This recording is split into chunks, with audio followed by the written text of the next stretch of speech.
Allô tout le monde, bienvenue sur ma chaîne YouTube, ici Kim et aujourd'hui je vous retrouve pour vous présenter les nouveautés que j'ai reçues des éditeurs. Donc ça va me faire super plaisir de vous les présenter et les déballer avec vous et rester jusqu'à la fin parce que Pache puis moi on a une petite surprise sous la forme d'un concours pour vous.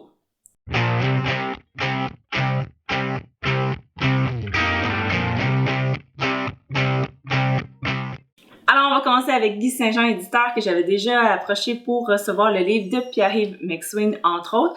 Puis là, j'ai reçu 2 livres de recettes qui entourent l'alimentation. Ça a l'air bon, hein, Patch? Ça sent pas les biscuits. Le premier, c'est Jojo dans le frigo par Joanie Larivière-Boisvert, technicienne en diététique. Joanie avait déjà son blog dans lequel elle souhaitait prouver que l'alimentation saine était pas compliquée. Dans ce livre-là, elle prône l'équilibre, le respect de soi et la santé, bien évidemment. Je l'ai feuilleté rapidement et elle nous offre 75 recettes faciles et originales pour nous motiver à bien manger. Patch nous a déjà quittés entre-temps. Donc, le deuxième livre, c'est Bien manger, c'est tout simple, écrit cette fois-ci par Marie-Ève Caplette, nutritionniste. Dans ce livre-là, on retrouve également beaucoup de recettes, mais c'est surtout misé sur l'explication du comment et du pourquoi.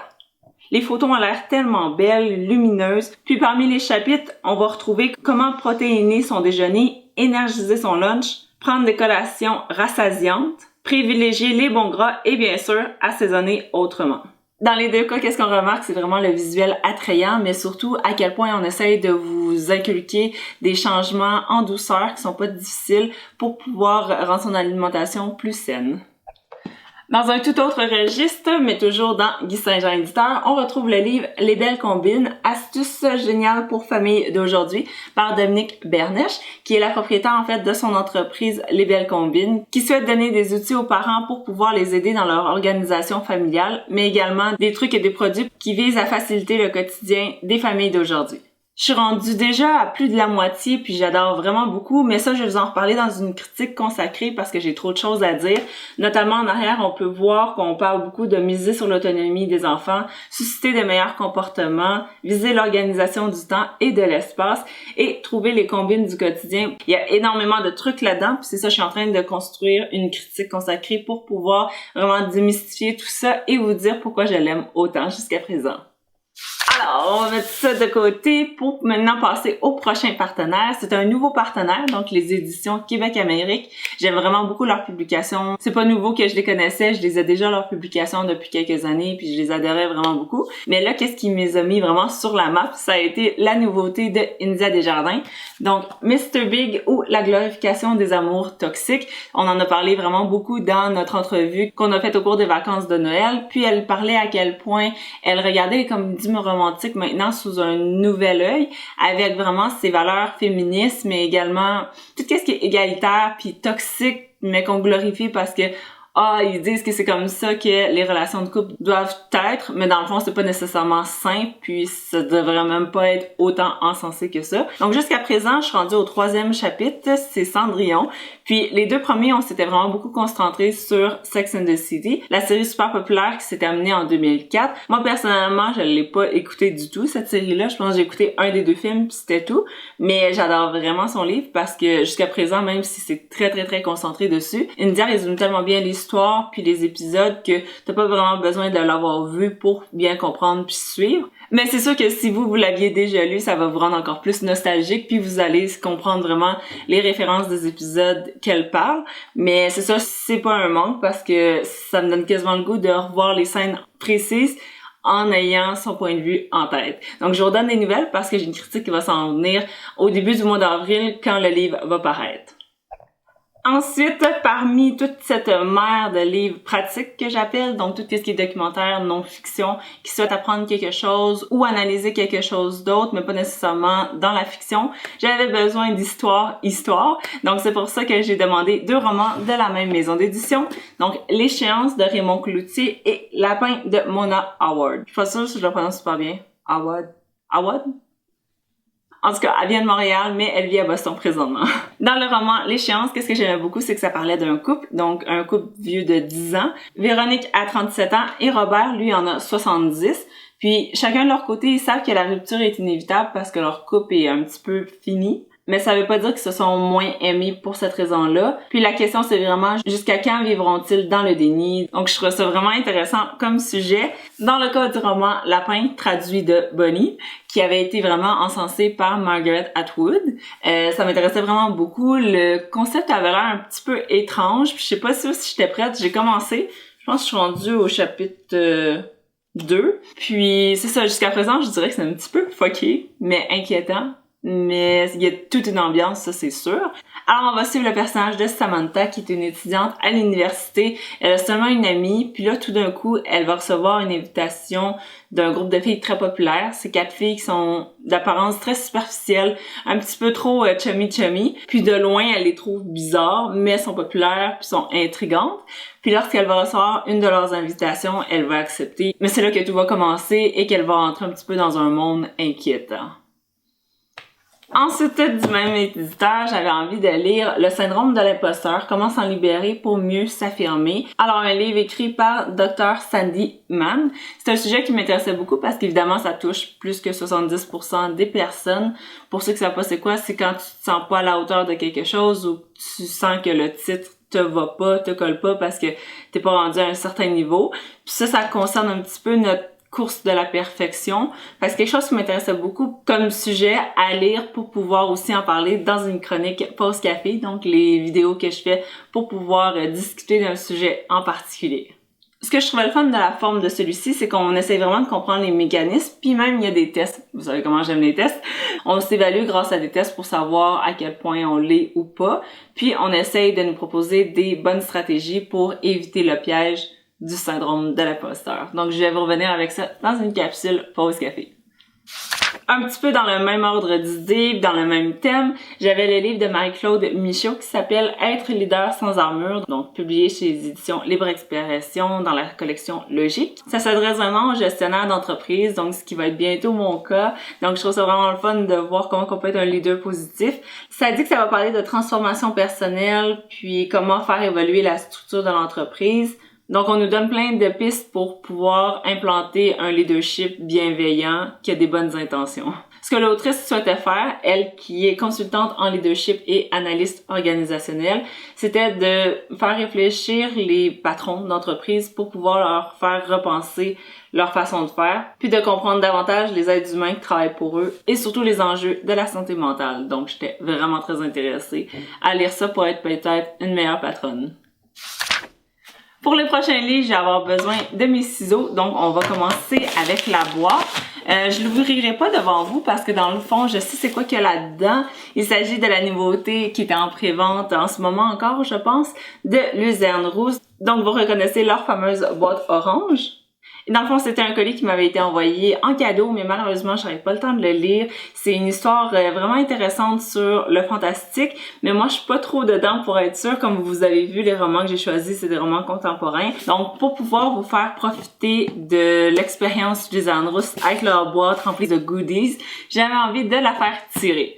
Le roman à l'intérieur a été écrit par Geneviève Boucher, qui est vraiment très populaire ces derniers temps parce qu'elle a plein de publications qui sont toutes en même temps. Alors, ses affaires vont très très bien, ce qui est une bonne nouvelle.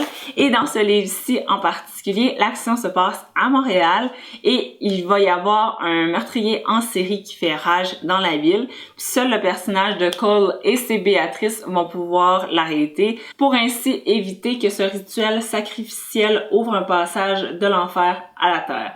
Pour savoir comment gagner cette fameuse boîte, restez jusqu'à la fin. Je vais ouvrir mes 2 enveloppes juste avant. Alors, les 2 enveloppes m'indiquent qu'elles viennent de Guy Saint-Jean Éditeur, donc on va y aller tout de suite. Ouh! Ah oui, ça je m'en souviens. Donc c'est une 2e édition, donc ça je trouve ça super le fun, les 2e, 3e, 4e éditions, parce que on va toujours à l'essentiel, puis on ajuste un peu les dires, puis on met tout ça toujours plus à jour, donc je trouve ça vraiment cool. Donc ça a été écrit par Lael Lowndes, puis le titre c'est Comment parler à tout le monde, maîtriser l'art du small talk en 50 trucs très parlant. Ça pourrait tellement être une vidéo comment, là, ça pourrait tellement aider les gens que je fasse un petit résumé critique de ce livre-là. Je trouve ça le fun parce qu'on connaît tous quelqu'un dans notre entourage qui a vraiment une aisance avec les gens, que lui, il rentre dans une pièce, connaît personne, puis il se fait ami avec tout le monde. Je dirais que j'ai quand même de la facilité à parler avec des nouvelles personnes, puis je suis dynamique, intéressée, mais je m'adapte en même temps au niveau de personnalité de mon interlocuteur, mais c'est sûr que je vais prendre tous les trucs que ce livre-là va m'offrir. Son objectif, c'est vraiment de vous aider à maîtriser l'art d'être en relation avec les autres pour vous aider à gravir les échelons professionnels, même aborder un inconnu dans la rue ou comment approcher des gens et te faire des amis. Donc, il est pas mal épais, je trouve ça le fun. Il y a comme plein de contenu, c'est vraiment nice. Oh, j'ai un signet! Nos auteurs et notre équipe vous disent merci de votre soutien. C'est vraiment trop cute. Donc, c'est sûr que dès que j'ai fini avec celui-là, je pense que j'ai surligné dedans. J'ai surligné dedans, puis je vais revenir avec une critique complète. Ça risque d'être un petit peu plus tard, par contre, la critique, mais c'est sûr que c'est un sujet qui va parler à vraiment beaucoup de gens. Puis pendant qu'on est en COVID, pourquoi ne pas apprendre à réapprendre à parler aux autres? Je suis vraiment contente de ce livre-là. Celui-ci, je m'en souviens, puis je pense que c'est... Ah oui, c'est des tests. Là, j'ai l'air d'une fille qui aime les tests de magazine, ça fait de même, mais pas de temps. C'est vraiment les tests genre école que t'es noté puis t'apprends un peu qui t'es, là. C'est plus mon genre, là. Pas les tests de magazine féminin, ça c'est moins moi. Wow, il est gros, lui. Je pensais qu'il était plus petit que ça. Wow! On dirait un manuel d'école, justement, avec les couleurs, avec le design. My God! Je capote. Donc, c'est le livre que j'avais demandé, mais je m'attendais vraiment pas à ça. Il est super beau, puis la couverture, j'aime leur couverture. Comme celle-là est pas mal mat, mais celle-là est comme lumineuse, là. J'aime vraiment les deux fits. Je me sens tellement choyée puis chanceuse. Merci beaucoup, Guy Saint-Jean, éditeur. Donc, comme je disais, plus de 400 défis variés et 3 niveaux de difficulté pour tester votre logique, écrit par... Ah, ok, c'est Mensa, qui est une organisation internationale regroupant les personnes dotées d'un quotient intellectuel élevé. Vraiment intriguant. Moi, je vais faire ça vraiment avec légèreté parce que j'ai toujours considéré que j'étais pas une personne logique. Puis on joue à clou, puis les 3 personnes, ils ont sensiblement toutes les mêmes réponses, puis c'est une question de temps et de tour avant qu'ils gagnent pour dire leur réponse. Puis moi, je suis comme complètement dans le champ avec d'autres indices, puis je suis pas pantoute dessus. Quand je lis des livres pour enfants, puis il y a une intrigue, je suis vraiment pas là non plus. Ils vont me pointer quelqu'un du doigt, puis je pense que c'est lui, mais c'est jamais lui dans un roman policier. Donc, je me suis jamais considérée comme quelqu'un de logique, mais c'est quelque chose que j'aimerais vraiment beaucoup. Donc, c'est pour ça que ce livre-là pourrait m'aider. Ça dit « Il n'y a pas de honte à vouloir être intelligent. Laissez votre cerveau se régaler. » Donc, vraiment intéressée par ça. J'ai déjà fait d'ailleurs des Escape the Room, puis quand j'ai réussi à faire une petite affaire, j'étais super contente. Puis j'étais overly fière, mais c'était pas moi qui aidais le plus, mettons, dedans. Sérieux, j'ai le goût de faire un avant-après ou un vlog comme pour vous. Ouais, ce serait une bonne idée. Comme je vais commencer, je vais faire comme quelques tests, puis je vais pouvoir filmer au fur et à mesure que je les fais comment mon score s'améliore ou comment je peux augmenter la difficulté. Ouais, c'est une bonne idée de vidéo, je vais revenir avec ça. Alors maintenant, pour le concours, qu'est-ce que vous avez à faire pour vous mériter la boîte Luzerne Rousse avec le roman et plein de goodies à l'intérieur? Premièrement, il va falloir liker cette vidéo-ci et m'aider dans les commentaires parce que j'aimerais vraiment ça relancer le volet entrevue. J'ai quelques idées, j'ai déjà contacté des personnes, puis il y en a 2 en attente, mais j'aimerais savoir, vous, si vous connaissez des gens que vous aimeriez que je passe en entrevue. N'importe qui dans le monde du livre, ça peut être des auteurs, mais bien sûr des éditeurs, des illustrateurs, des diffuseurs, ce que vous voulez, ça m'intéresse vraiment beaucoup. Si vous avez des noms ou si vous travaillez dans le milieu de l'édition ou que vous êtes auteur, que ça vous intéresserait qu'on se jase en entrevue, en direct, comme je l'ai fait dans mes entrevues Fangirl, ben c'est sûr que vous pouvez m'écrire à mon adresse courriel pour pouvoir vous proposer, mais n'oubliez pas de le faire aussi dans les commentaires pour que ça compte comme une participation. Si vous avez plein d'idées d'auteurs, vous pouvez me les laisser toutes dans les commentaires. Tant que j'en ai un que j'ai jamais passé en entrevue, ça va me faire plaisir de compter ça comme participation et de le considérer pour mes futures entrevues. Le concours qui est nullement en collaboration avec la maison d'édition, avec YouTube, Facebook, Instagram, personne là-dedans. C'est juste moi qui ai reçu ce cadeau-là, puis je souhaitais le transmettre à quelqu'un qui avait jamais eu l'expérience Luzerne, puis qui aimerait vraiment beaucoup lire ce livre fantastique-là. Ben, je voulais le gâter un petit peu et en même temps vous remercier d'être sur ma chaîne à chaque semaine pour visionner mes vidéos de livres.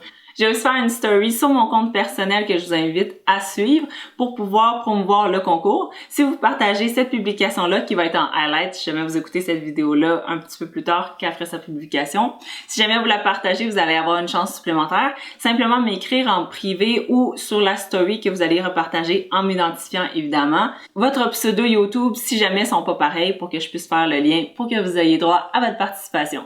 Sur ce, je vous souhaite une très bonne journée. Je vais faire le petit résumé des livres. Il y en a vraiment beaucoup. Chaque fois, là, mon cœur lâche.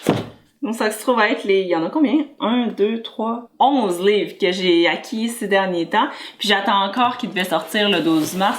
Le livre de la maison d'édition Urtubise qui s'appelle Leslie. C'est la suite du roman Leslie et Coco que j'ai très très hâte de voir. Mais dès que je vais le recevoir, c'est sûr que je vais sauter dessus. Donc j'espère que ce book haul vous a plu. Je vous invite à le liker si c'est le cas. Et je rappelle pour le concours, vous devez m'écrire en commentaire également quelle personne vous aimeriez que je reçoive en entrevue dans le monde du livre. Sur ce, je vous souhaite une très bonne journée et on va se retrouver dans une prochaine vidéo dans environ 2 semaines. Je publie environ 2 semaines ces temps-ci, puis c'est un rythme qui me va bien, alors j'espère que ça vous convient aussi. Bye bye, à la prochaine!